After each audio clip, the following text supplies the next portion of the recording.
Hello, today we're going to look at some more indice laws, specifically powers of powers, powers of zero, and negative indices. So we'll start off with powers of powers. So here I've got a calculation 9 squared to the power of 3. So that's 9 squared multiplied by itself 3 times. So we're going to do this the long way, and then hopefully you're going to spot the short way. So we multiply together, and from our previous indice laws, we multiply, we add the indices. So 2 plus 2 plus 2 gives us 6. So 9 to the power of 6. I'm sure you spotted the short way. If we multiplied the 2 and the 3 together, we'd have got the 6. So when you've got a power of a power, you multiply the indices together.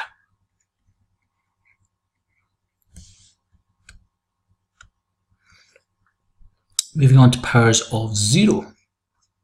Applying our previous indice law, when we multiply, we add together the powers. So 2 plus 0 gives us 2.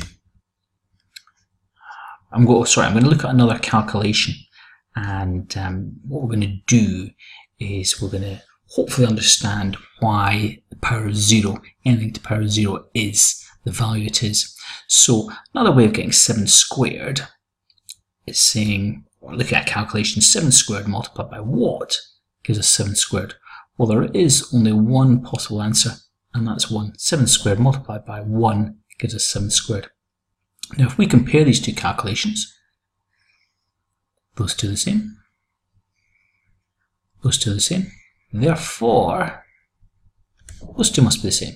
So 7 to the power of 0, write that a bit more neatly, is 1. So 7 to the power of 0 is 1. Anything to the power of 0 is 1. 300 million to the power of 0 is 1.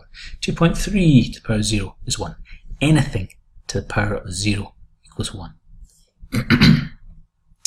Now we'll look at negative indices. So we're going to look at this calculation here. Again, we'll do it 2 ways. Oops, something's gone wrong here. Back to the pen. Right, we're going to do this the short way first of all, then the long way, and then we'll do a comparison, see what a negative index actually means.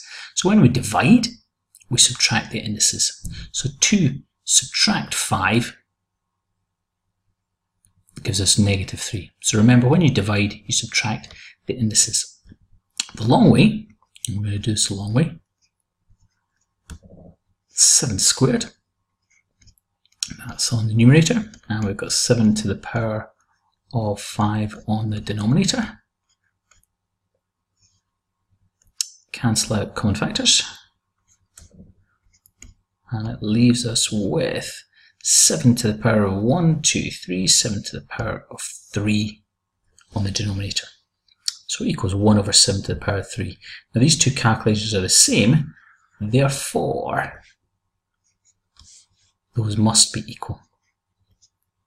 So 7 to the power of negative 3 equals 1 over 7 to the power of positive 3.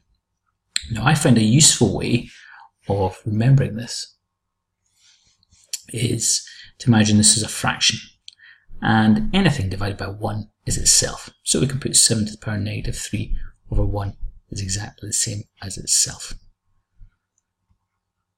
So the way I remember this, if we take the 7 to the power of negative 3 to the denominator, then the power becomes positive.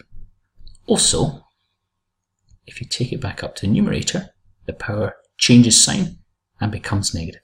So if you change from the numerator to the denominator, or the denominator to the numerator, the sign changes.